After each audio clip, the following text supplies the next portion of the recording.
오늘 우리에게 주시는 하나님의 말씀은 누가복음 4장 14절부터 30절까지 말씀입니다. 누가복음 4장 14절부터 30절까지 말씀을 저와 여러분들이 한 절씩 교독하겠습니다. 예수께서 성령의 능력으로 갈릴리에 돌아가시니 그 소문이 사방에 퍼졌고 친히 그 회당에서 가르치심에 못 사람에게 칭송을 받으시더라.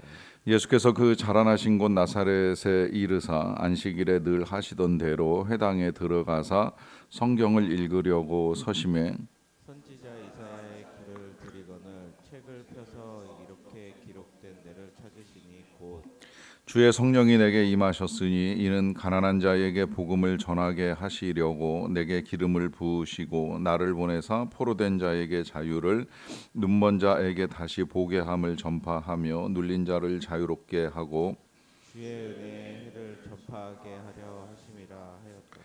책을 덮어 그 맡은 자에게 주시고 앉으시니 회당에 있는 자들이 다 주목하여 보더라. 예수께서 그들에게 말씀하시되 이 글이 오늘 너희 귀에 응하였느니라 하시니 그들이 다 그를 증언하고 그 입으로 나오는 바 은혜로운 말을 놀랍게 여겨 이르되 이 사람이 요셉의 아들이 아니냐.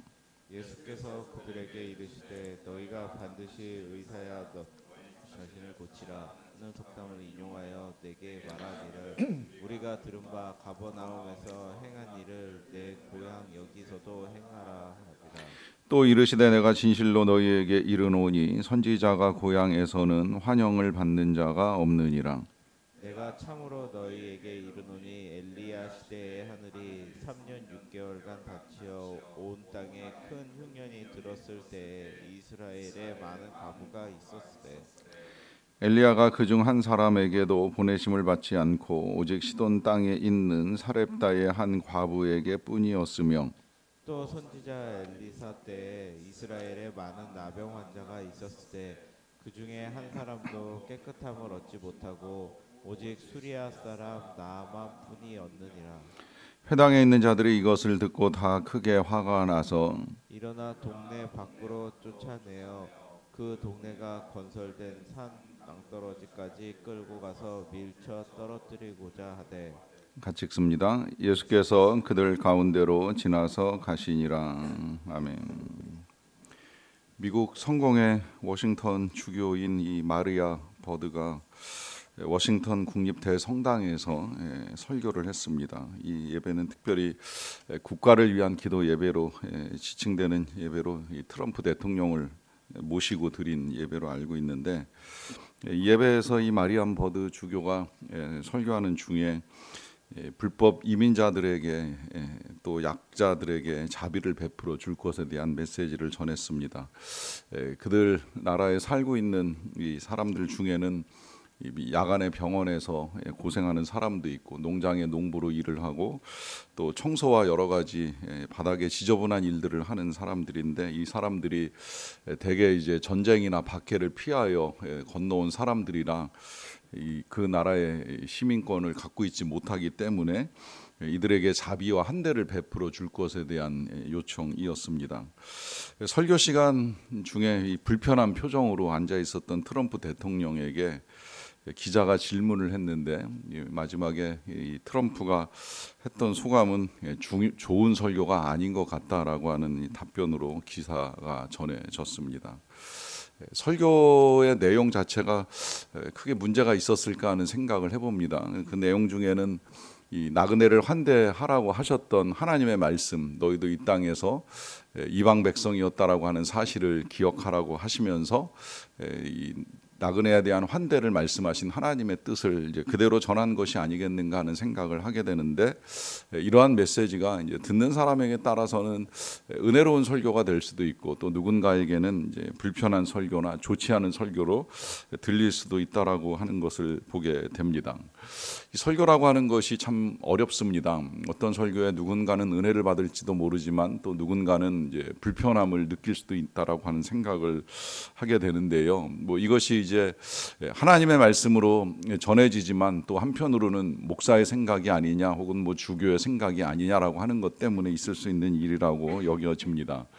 문제는 이제 이렇게 이제 하나님의 말씀을 듣다 보면 우리가 하나님의 뜻을 분별하는 것조차도 어려움이 있을 수 있고, 더 안타까운 건 이제 설교의 중요한 목적 중에 하나는 이 하나님의 뜻만을 전하는 것이 아니라 메시지를 통해서 우리가 하나님을 알고 하나님을 만나는 과정까지 연결이 되어야 하는데, 이 설교를 전하는 사람에 대한 이제 거부가 일어나게 되면 이 하나님을 만나지 못하는 이제 불행까지도 겪을 수 있는 것이죠. 전 그래서 이 저하고 거리를 두는 거는 별로 그렇게 크게 어쩔 수 없다고 생각을 하는데, 저하고의 거리만큼이나 하나님과의 거리가 생기고 또 저하고의 거리만큼 메시지를 듣는 게 불편하면 하나님의 뜻을 받아들이는 건 더 어렵지 않겠는가? 또 실제로 목회를 하면서 봐도 저하고 거리를 두고 저를 불편하게 여기는 사람이 정말 훌륭한 신앙을 갖고 있어서 나하고의 관계는 좋지 않지만 저 믿음만큼은 존경스럽다라고 이제 여기고 싶은 마음이 있는데, 그런 경우를 거의 본 적은 없는 것 같아요. 그런 만큼 이 메시지도 중요하지만 이제 메신저에 대한 이해도 그만큼 중요하다라고 할 수 있는데, 그게 뭐 목사와의 관계는 또 지금 말씀드린 대로 별개의 문제일 수 있다라고 한다면, 과연 예수님과의 관계에 있어서는 예수님을 어떤 메신저로 이해하고 있느냐라고 하는 것도 굉장히 중요한 문제가 되겠지요. 오늘 본문은 이제 그 사실을 보여주는 이 예수님 고향 사람이라고 할 수가 있겠는데요. 예수님의 그 능력은 이제 갈릴리 사방에 퍼져나가면서 이 많은 사람들에게 칭송을 받았다라고 하는 것이 15절에 기록이 되어 있습니다. 그러니까 우리 예수님의 가르침이나 혹은 이 능력이 이미 갈릴리 호수 주변에 있는 여러 마을들에는 너무나 이제 많이 알려진 사실이라고 볼 수가 있는데요. 그 예수님께서 이제 이 나사렛, 그 설명하기를 그 자라나신 곳이라고 설명되는 나사롯에 이르게 되니까 이제 회당에서 말씀을 전하시게 된 거예요. 그래서 성경을 읽으셨는데, 읽으신 내용은 이제 이사야서 61장의 내용입니다. 그 내용은 18절에 기록되어 있는 대로 주의 성령이 내게 임하셨으니 이는 가난한 자에게 복음을 전하게 하시려고 내게 기름을 부으시고 나를 보내사 포로된 자에게 자유를, 눈먼 자에게 다시 보게 함을 전파하며 눌린 자를 자유롭게 하고 주의 은혜의 해를 전파하게 하려 하심이라 하는 말씀입니다. 자, 이 말씀은 이제 예수님이 이 땅에 오심으로 말미암아 실현된 예언의 말씀이라고 할 수가 있는데요. 이 예언의 말씀은 이제 희년에 빗대어서 이 땅의 구원자 예수 그리스도께서 어떠한 일들을 이루어 가시는가라고 하는 이제 말씀입니다. 그런데 오늘 본문을 잘 읽어 나가다 보면 예수님께서 이 말씀을 읽으시고 난 다음에 해설을 하셨던 것 같지가 않아요. 그냥 말씀 딱 요 한 부분만 읽으시고는 책을 덮고 이 책의 주인인 아마 회당장이겠죠. 회당장에게 책을 주고 그러고 자리에 앉으셨어요. 앉아서 설교를 하시려고 했는지까지는 잘 모르겠지만 예수님이 앉으시니까 이제 회당에 있는 사람들이 주목을 하는 상황이 벌어졌고요. 주목을 하였다라고 하는 건 뭔가 이 말씀을 가지고 뭔가 전해 주셔야 될 내용이 있을 것 같은데 그냥 앉으시니까 왜 앉으셨을까라고 하는 의문과 함께 무슨 말씀을 좀 해주세요라고 하는 뜻의 주목이 아니었을까 하는 생각을 하는 거예요. 그런데 그들의 주목에 예수님이 아주 간단하게 한 말씀을 하셨습니다. 21절 보시게 되면 이 글이 오늘 너희에게 응하였느니라 하시는 말씀이 예수님이 전하신 말씀의 전부예요. 그러니까 이 말씀은 굳이 이제 제가 해석을 하자고 한다면 이사야가 500, 600년 전에 예언한 이 말씀이 드디어 이제 너희에게 응하여서 이렇게 이제 가난한 자에게 복음을 전하고 눈먼 자 보게 하는 이 역사를 일으킬 하나님의 아들 예수 그리스도가 여기에 왔다라고 하는 사실을 알려준 내용이겠지요. 자, 이 내용은 사실은 굉장히 이제 특별한 메시지입니다. 왜냐하면 22절에도 해석하기를 그들이 다 그를 증언하고 그 입으로 나오는 바 은혜로운 말을 놀랍게 여긴다라고 하는데 이 말은 성경의 표현대로 은혜로운 말인 거예요. 왜 은혜로운 말이겠습니까? 구원자가 오셨으니까요. 또 구원자가 오신 것으로 끝나는 것이 아니라 구원자가 오셔서 하시게 될 일들, 얼마나 귀한 일들입니까? 복음이 전해지고 가난한 자가 부요하게 되고 눈먼 자가 다시 보게 되는, 또 포로된 자가 자유를 얻게 되는, 이것이야말로 정말 은혜로운 하나님의 역사가 나타나는 희연 이상의 사건이 되는 거지요. 그런데 그들이 이제 이 말을 놀랍게 여길 뿐만이 아니라 이런 말을 하잖아요. 이 사람이 요셉의 아들이 아니냐라고 하는 이 말은 그들이 이 예수님에 대해서 잘 알고 있다는 거예요. 그런데 그 잘 알고 있는 예수님이 이 말이 응하였다라고 하면서 내가 바로 이 말씀대로 예언된 하나님의 아들 구원자라고 하는 사실을 전하시니까 이게 그냥 받아들이기에는 이제 너무 힘든 메시지가 돼버리고 만 것입니다. 그런 그들의 마음을 아시는 예수님께서 그들이 이제 취하는 태도에 대해서 여러 가지로 이제 다시 설명을 해주시는 거예요. 그러면서 오늘 중요한 말씀을 하시는데 24절에 보시게 되면 또 이르시되 내가 진실로 너희에게 이르노니 선지자가 고향에서는 환영을 받는 자가 없느니라 합니다. 여러분, 이 말씀이 어떤 말씀인지 아시지요? 이 말씀은 선지자가 성장을 하는 과정을 그 고향의 사람들은 대부분 다 지켜봅니다. 어려서부터 어떤 행동을 하고 어떤 말을 하고 어떤 삶을 살았는지, 그것이 또 선지자로서 어려서부터 준비된 것이 아니라 어렸을 때의 모습은 대부분 다 비슷하잖아요. 경우에 따라서는 개구장이일 수도 있고 깍쟁이일 수도 있고 선지자로서 준비 안 된 태도를 어린아이는 얼마든지 보여줄 수 있는데, 그 아이가 어느 날 성장을 해가지고 선지자로 하나님의 뜻을 전하는 사람으로 나타난다고 한다면 보는 사람들 입장에 있어서는 내가 저 아이를 잘 아는데 제가 선지자라고 하는 말 실은 우리도 얼마든지 할 수가 있거든요. 우리 딸이 이번에 이제 신학대학원에 들어가서 이 신학을 준비하게 되는데 교회에서 과연 메시지를 전하게 된다고 한다면 여러분들도 저 아이가 어려서부터 큰 것을 본 아이들 입장에서는 저렇게 큰 아이가 설교를 한다고 메시지를 전한다고 하는 반응 얼마든지 보일 수 있다고 생각을 하거든요. 그런 일이 지금 이제 예수님에게 일어난 거예요. 그런데 이것을 단순히 예수님은 이제 이 선지자가 그 고향에서 대접을 받지 못하는 문제로만 여기는 것이 아니라 이런 일이 이제 나중에 어떤 일까지 벌어지게 되느냐면 하나님의 사람이 그 백성들 가운데 임하였음에도 불구하고 사람들이 은혜를 받지 못하는 거예요. 그러다 보니까 이제 엘리야 선지자가 이 땅에 있을 때에 은혜를 받았던 사람은 사렙다의 한 과부뿐이었다라고 하는 말씀을 하기도 하고요. 또 엘리사 선지자가 이 땅에 계실 때에 수많은 나환자들이 있었는데 그 가운데서도 오직 이방인 시리아 사람 나아만밖에는 치료를 받은 사람이 없다라고 하는 말씀을 하십니다. 왜 이렇게 말씀하시겠어요? 하나님의 은혜가 임하는 건 보편적이지만 그러나 그 은혜를 받는 사람은 다 함께 똑같이 받는 것은 아니라는 거예요. 어떤 사람들은 그것을 잘 알고 있다는 이유만으로, 또 어떤 사람들은 자기에게 불편한 메시지가 전해졌다는 이유로 이 하나님의 사람을 만나거나 심지어 더 나아가서는 예수님을 만나는 것조차도 불편하고 어렵게 여겨지는 일들이 일어나게 된다는 것입니다. 그 일이 지금 이제 여기서 벌어지는 바람에 28절에 보시면 이 사람들의 반응이 나오는데요. 회당에 있는 자들이 이것을 듣고 다 크게 화가 났습니다. 그리고 화난 데서만 그치는 것이 아니라 일어나 동네 밖으로 쫓아내어 그 동네가 건설된 낭떠러지 끝까지 끌고 가서 밀쳐 떨어뜨리고자 합니다. 왜 그럴까요? 이유는 예수님의 말씀을 제대로 듣지를 못한 거예요. 듣지 못한 것뿐만이 아니라 들었다 하더라도 자신에게 적용을 못한 거죠. 사실 예수님이 하나님의 아들로 이 땅에 임하셔서 이제 약속하신 메시지가 드디어 이루어졌다라고 하는, 이건 너무나도 귀한 선포인데 참 안타깝게도 이 동네 사람들, 예수님의 성장을 지켜봤던 이 나사렛 사람들은 이 귀한 메시지를 들으면서 화가 나고 마음이 불편해집니다. 그것도 여기서만 그쳤으면 참 다행일 텐데 이 예수님을 죽이겠다고 회당에서 쫓아내고 더 나아가 동네 밖에서 쫓아내고 그 마을이 서 있는 이 산 낭떠러지까지 떨어뜨리고자 하는 이 악한 일을 저지르게 됩니다.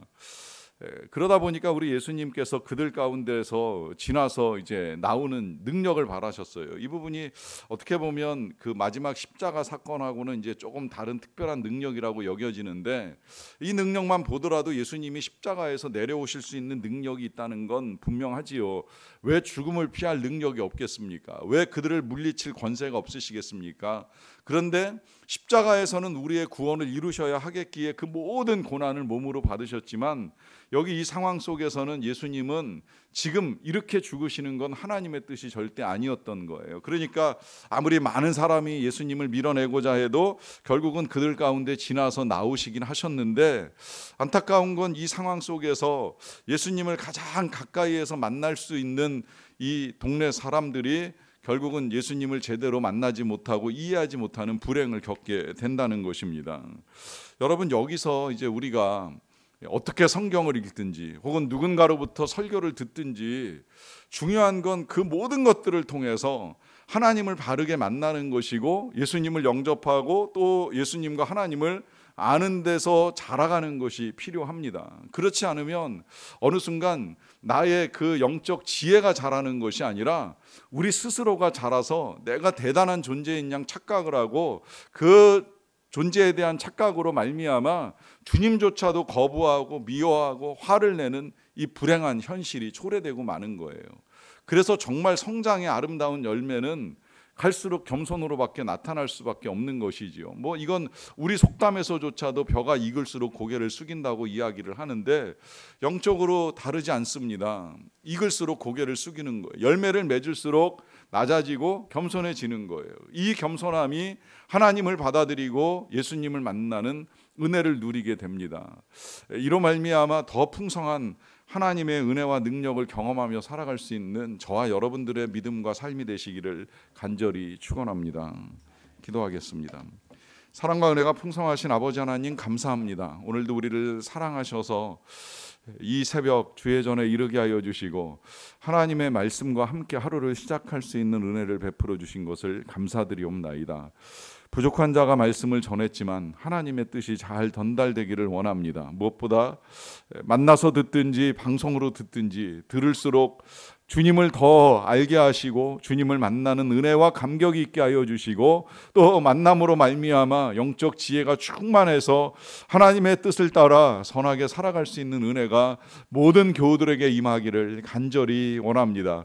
행여라도 교회를 드나들면서 주님과 점점 멀어지는 불행한 인생이 되지 않도록 도와주시고, 예배할 때마다 기도할 때마다 주님과 더 가까워지고 관계가 깊어져서 주님 안에 거할 때에 주님이 약속하신 아름다운 열매들을 풍성하게 맺을 수 있는 하나님의 거룩한 백성들로 살아가게 하여 주시옵소서.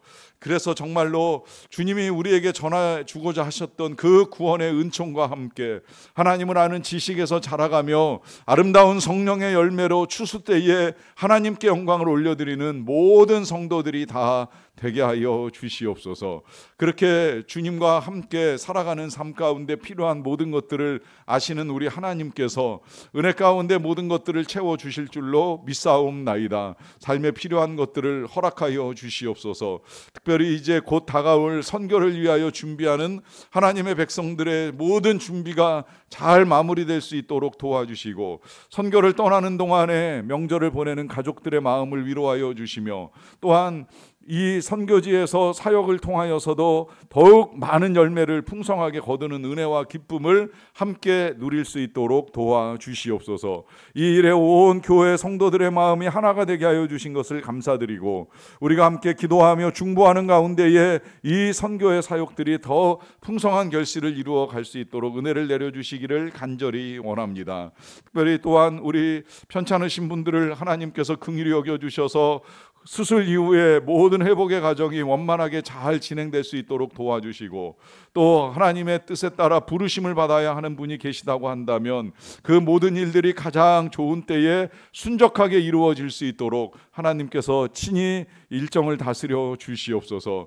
그 밖에도 여러 가지 기도의 제목들을 가지고 오늘도 하나님을 찾고 간구하고 기도하는 주의 백성들의 삶에 필요한 은혜를 내리워 주시기를 원합니다. 가난한 자를 부유하게 하여 주시고 포로된 자에게 자유를 주시고 볼 수 없는 자에게 다시 눈을 열어주시고 의심하고 또 불신하는 자에게 확신과 믿음의 은혜를 더하여 주시기를 간절히 원합니다. 사랑이 회복되게 도와주시고 이 땅에는 주의 공의와 정의가 강물처럼 흐르게 하여 주시옵소서. 모든 것들을 통해 우리에게 늘 구원의 은총을 베풀어 주시는 주님의 이름만이 높임 받으시기를 원하옵고 예수님의 이름으로 기도하옵나이다. 아멘.